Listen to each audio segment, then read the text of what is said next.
What's going on, guys? Welcome to Paradigm Shift. I'm your host, Josh Avi.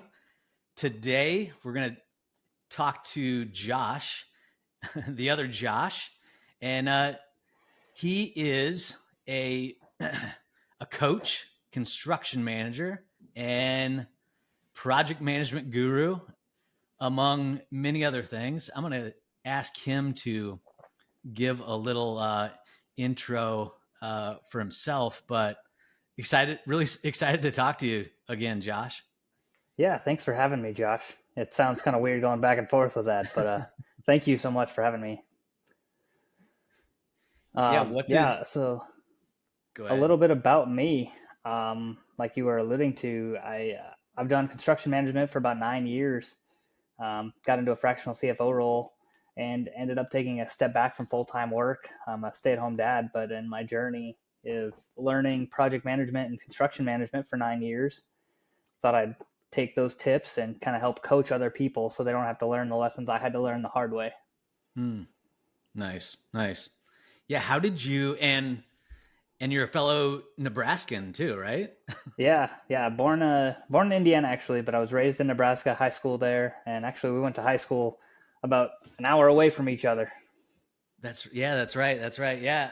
I didn't realize that till so a little backstory, Josh and I connected through LinkedIn. I was following you for a while and really liked the content and the valuable information you were providing for people, and thought it was great. Connected and we had a little brief call before this, and yeah, it was kind of cool to know that we lived not too far from each other, kind of at different time periods, but kind of Right. in the same neighborhood. So yeah, Yep. that's cool. But you're in Arkansas now, is that? Yes. So I've lived around the country. I've lived in probably 15 different states now.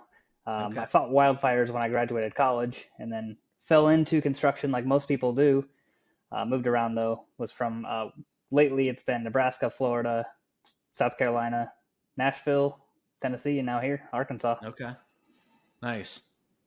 So how did you, I didn't ask you before, but how did you kind of get into, because you're like a top voice on LinkedIn. How did you kind of get involved in that or get started? Yeah. So honestly, I transitioned to a stay-at-home dad about a year and a month ago, Mm-hmm. and I've been just kind of around the house and then doing my uh, fractional CFO role. But I've always had this ambition that I was going to take all of the training I gave to PMs, because my last three roles were really bring in fresh PMs, teach them everything I could to help them grow fast, because the industry has a big gap in qualified project management. So I thought, I should have just made a slideshow or something back then I could have referenced, but let's do it the hard way. Let's start it now. So I started beginning of November actually, and Oh, wow. since beginning of November, in 3 months, it's not all because of me. It's all the people that have. Our community is really great, as you know, in construction. But I've reached up to over 500,000 people already internationally, and it's crazy. That's fantastic. Wow. Cool. Yeah. What, you mentioned you've got some courses that you're working on. What Yeah. are your courses that you're doing? So I'm doing different tiers of project management levels.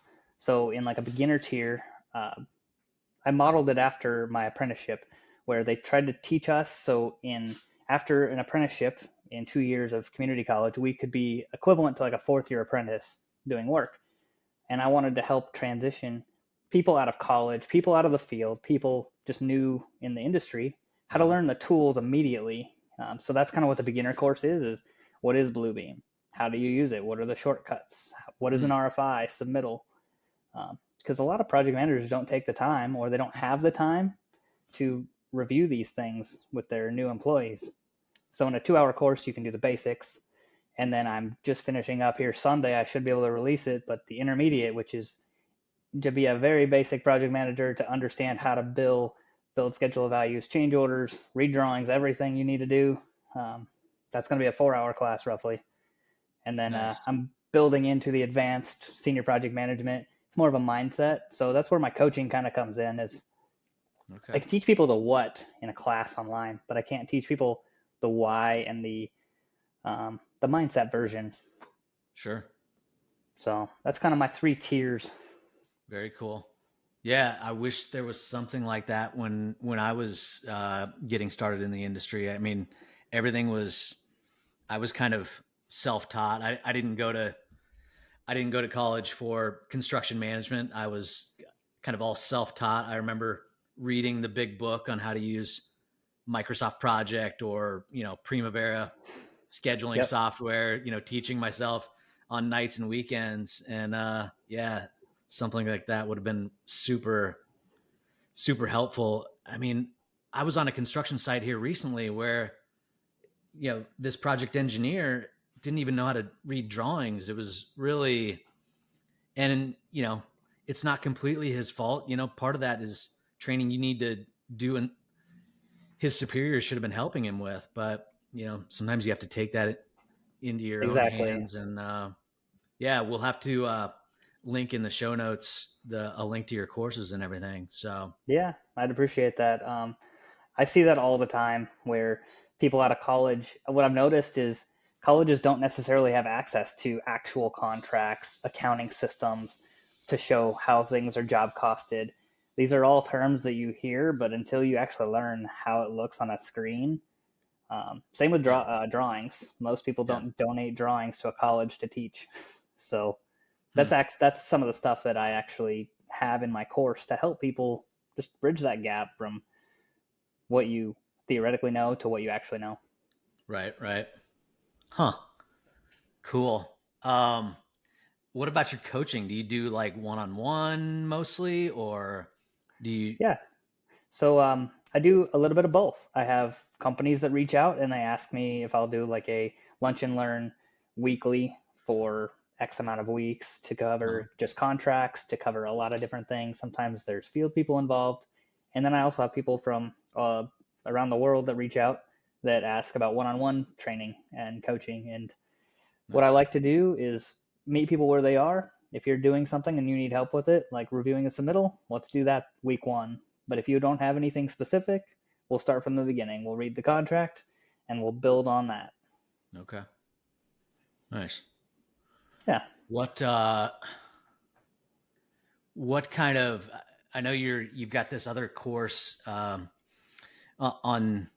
in Q. What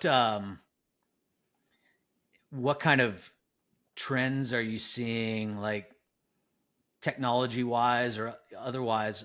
What kind of trends are you seeing upcoming in the industry that you're maybe addressing in your courses?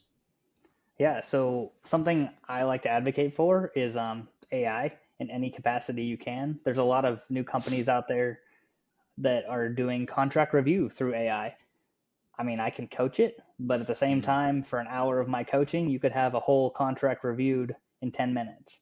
Mm-hmm. So I don't know the pricing exactly, but that's kind of like a, a gap that I want to help people understand it. But at the same time, I also forward them on. Hey, here's another tool to help the whole company so I don't have to constantly keep trying to teach everybody the same thing. Um, Mm-hmm. AI is a really big one. And then your personal brand is another thing. A lot of people talk about that on LinkedIn. Yeah. How did you? I posted something about uh, you know pushing through fear today on LinkedIn, and I don't know if you dealt with that when you first got on social media or whatever, but um, how did do you think it's important? Like, you have a big following on LinkedIn, so you're doing something right. Is there any advice for people in the construction industry that may be reluctant to get on social media, LinkedIn or otherwise? Like, do you think it's important? Like, what are some lessons maybe that you've learned? Yeah. So actually, every job I've ever had out of after getting into construction has been through LinkedIn. I've never Mm, really had to apply. I mm, have people reach out to me and people after you work through projects. but LinkedIn's becoming like a living resume. So whatever you post every day, and if you post like every 6 months, I mean that's fine. You're just people don't know what they're getting. So what I've seen in money trends is if people post every day, people know a CEO looks at that and they see, well, I know who I'm getting because I see this is consistent, this is who they are and what they Yeah. think and who they're Right. going to be when they show up. Whereas a lot of people, it's like, well, it's a risk, you know. They say they have all this experience on paper, but I Yeah. don't know who I'm actually getting if they know any of my systems or if they're good at talking. So Yeah. Yeah. there's like a 10%, $10,000 to $20,000 gap between the people that post every day and the people that don't. It's really Mm. insane. Wow. Yeah, so Yeah.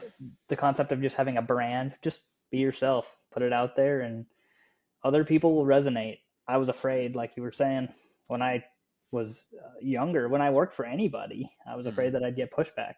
But now, kind of like a reckless abandon. I don't work for anybody specifically, so I can say what I want now, and nobody comes after me.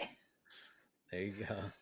No, yeah, I think it's really important. I'm optimistic for the future, but I think, all the trends seem to be leading toward the next year or two is going to be kind of difficult job wise, Hmm. and I think it's going to be important that you are, yeah, creating that personal brand for yourself.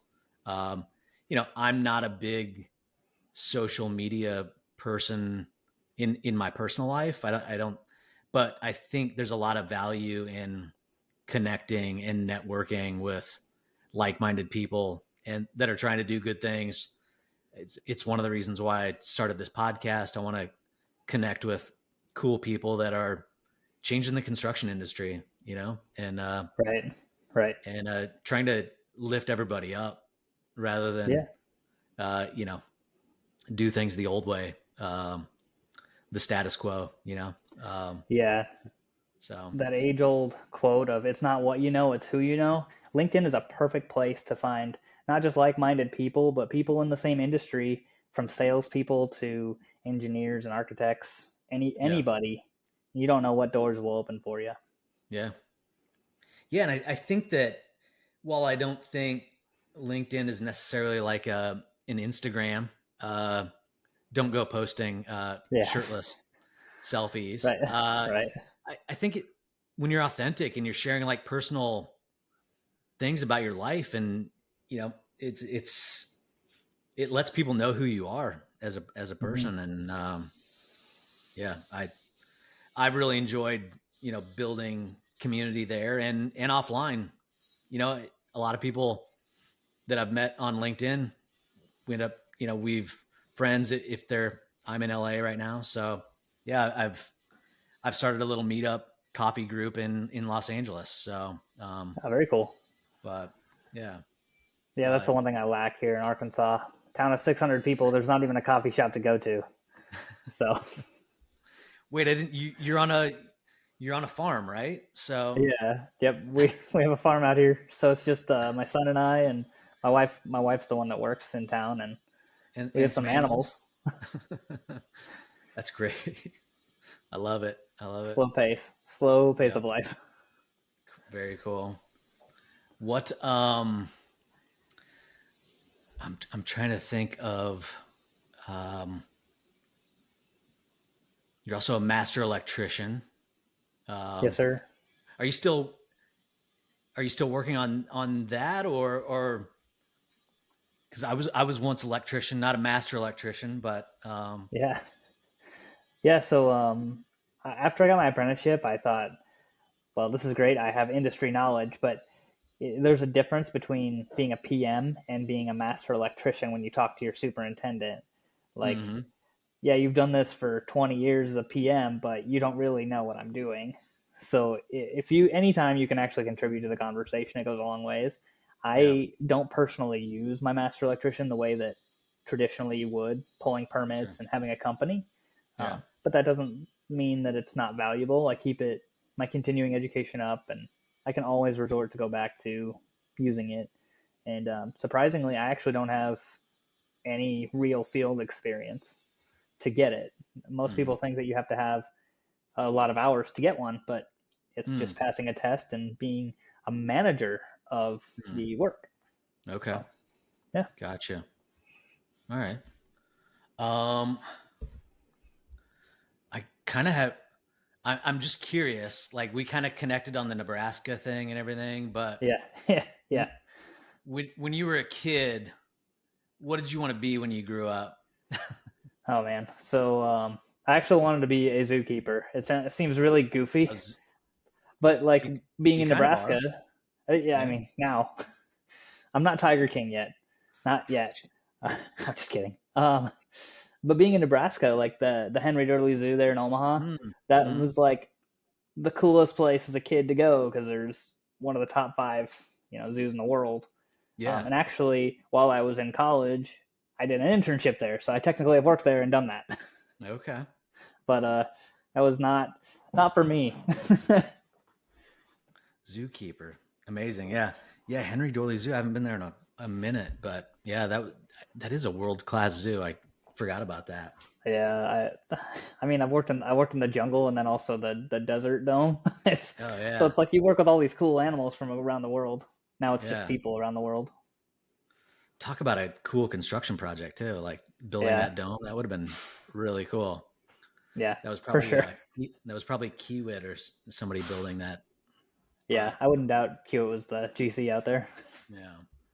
Um, what was your? Sorry, I got some like questions I like to. What was your what's your least favorite thing about the construction industry? Whew, I have to think about that one for a minute. It's tough because I feel like there's just a lot of pressure on the industry. It's a people industry, Mm, but the deadlines make it seem so impersonal. Like mm, we don't have everybody is aware and they hear that we have the journeyman problem and like just the labor shortage, right? But yeah, nobody actually understands until they're the ones pushing down a date down your throat of this is what you signed up for, and that stress, because we have to keep progressing, we have to keep building things, but at the same time we have less people than ever. yeah. So I mean, that kind of goes back to brand, right? Like we kind of have a as an industry, we kind of have a branding issue around, right, you know, the blue collar nature of the construction industry or kind of right, the cutthroat, you know, tendencies of certain people. But um, yeah, I don't know. I think I saw someone post on LinkedIn. I don't remember who it was. Maybe you follow them too. They were talking about kind of brand ambassadors for uh, right. certain construction companies or yeah. I think it's important. I think we do have a job to do. I think part of it is just being better people, being Right, better humans, right? And yeah, and doing business in an ethical way could go a long way to being to taking care of the marketing for our industry. But I don't know if you have any thoughts on that or not. But on the flip side, of like the people being my least favorite, the pressure of it, people are yeah, my most favorite part of the whole enterprise or the whole mm, industry. I've yeah, worked with one of my favorite people I met. I actually worked on runways, for military bases, different things like that, and he traveled the world. He's been to 500 different military bases installing the arresting gear for like fighter jets. mm, Russia, China, UK, Germany, anywhere. It's mm, and he worked with Lockheed Martin pretty closely. It's just crazy to me that you yeah, meet people like that in the industry. yeah, yeah, yeah, yeah. It's so cool. Some of the niche things in our industry, right? Like hmm you have that job, or most of the focus in my professional career has been kind of on insurance, uh, owner's rep, but also hmm dealing with insurance and when things go wrong. We Yeah. I've had to travel all over and met some unique people. Yeah, that's my favorite thing is the people in the industry. It's why I'm doing this Right, podcast, right, and talking to you and others that are make this industry amazing. I don't know. So right. And it's such a big industry. I actually found a stat the other day that said it's 13% of the world's GDP, which is insane because of how many different variety of jobs there are. That yeah, construction has that much foothold. So it's a really great industry to be in. A lot of diversity around the world. yeah, yeah. Is there anything I missed? Like, what is Sulphur Prairie Management? Is your company? Are you? Yeah, Is that kind of coaching and project management in your course? Is there anything that I missed that anything else you guys kind of focus on or provide to the industry? for right now, that's kind of where I'm starting. Um, Mm-hmm. that's my goal for this whole year is just kind of establish, make a presence, and provide a place that people can do online learning. And then I'll coach who I can, but I have kind of a limited time slot being a stay-at-home dad mainly now. Um, Gotcha. but next year, I mean, the door's wide open. I haven't decided. I've thought about, I'm going to do an electrical crash course of how to read, how to value engineer, how to do all the electrical stuff that my master electrician taught me inside. But Nice. I also want to bring in possibly people from like mechanical and plumbing and different trades, civil, that can talk on theirs and have additional resources trade specific because there's not a lot of trade specific training out there. Hmm. Yeah. Yeah, I think it's going to be so important. You were talking about AI earlier. Um, I think, AI it's already gobbling up jobs, right? But it's mostly Mm-hmm. some of the white collar jobs that it's taking Yes, more. And, for now, the robots aren't taking, these the trades jobs right now, right? So I think these tradesmen are vital in the next few years. I mean, right, they're always vital, but yeah, it's gonna be an interesting few years coming up with for sure. all of this amazing technology and everything coming out. So For sure. Like um, one of the only jobs that's ever been around most of the entire existence of the earth is just construction, right? We need a yeah, place to live, we need a place to yeah, sleep, and think yeah, you're safe if you're a blue collar person. yeah, yeah. Wow. Um, I know I've always had like mentors and things like that throughout my career, books that I've loved that have like changed my life and helped me along my journey. uh some of your courses sound amazing. Like I want to take a couple of your courses, so Thank you. um I'll hook you uh up.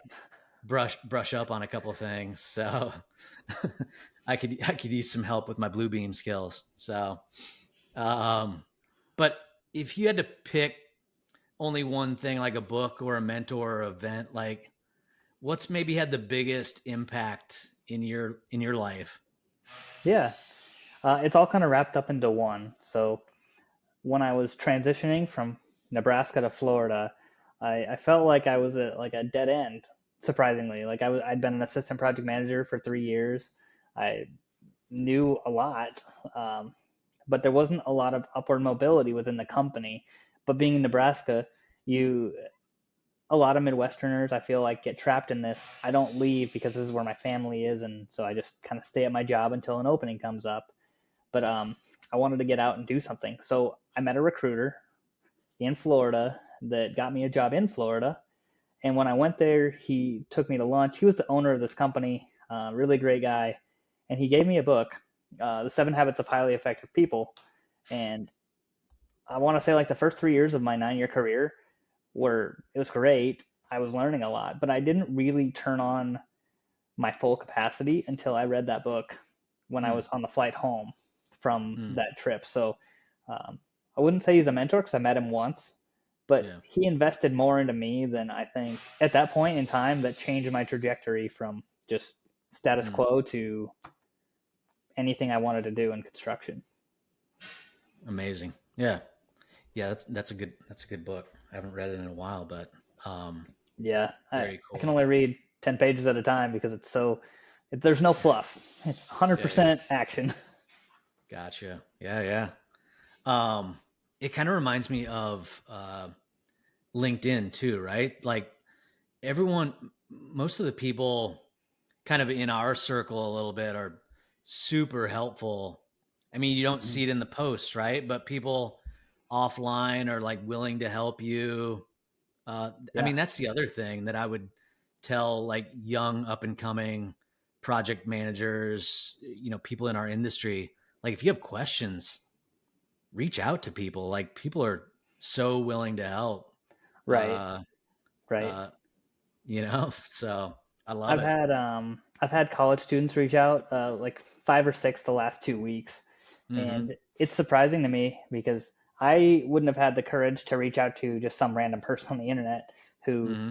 is like has a following of any amount. Yeah. But they reach out and they ask really meaningful questions, and even though they don't want to necessarily do coaching because it's not the right time, I'm not going to coach somebody on senior project management when they're in college, Yeah. but to point them in the right direction. They need help with a capstone project. I know people. I'd be happy to put you in contact. If you want my opinion on a contract clause, I have no problem giving you a quick 3 minute synopsis of what I think. Mm-hmm. And a lot of people have done that for me. Yeah. And the first person I met on LinkedIn actually did that for me. And he said all he wanted me to do was do it for other people. So Yeah. that's kind of stuck with me. And I try Cool. to pass that along and Yeah. really make an impact. Pay it forward. Very Yeah. cool. Yeah. Nice. Awesome, man. Well, man, I know we could go for a while. We could go for a while, but I want to be conscious of your time and everything. So and keep this easily digestible. But yeah, I will. Is there? I guess the easiest place to find you is on LinkedIn, right? And LinkedIn. Yep. You can connect with me if you want to. I connect with anybody that really reaches out. But if you just want to follow and lurk around, like there's no shame in that either. I did that for the longest time. gotcha. Cool. Well, I will definitely share your profile in the show notes and also a link to your courses. And I appreciate that. Thank you, sir. um, no, it was great talking to you, and we'll have to do a second round sometime. But Yeah. yeah, man, I really appreciate this and been looking forward to talking to you again for a while. So Yeah, I have too. It's interesting how our paths crossed while we were not in Nebraska, but now we're across the country from each other, and it was good conversation. Thank you for having me. yeah, man, yeah, we'll if you're ever in the LA area, give me a Definitely, shout, or if I'm on the East Coast out there in Arkansas, I'll reach out. So definitely, cool, man. definitely do it. All right. Well, I will talk to you soon, and I appreciate it. Sounds good. Take care. Thanks for listening, guys.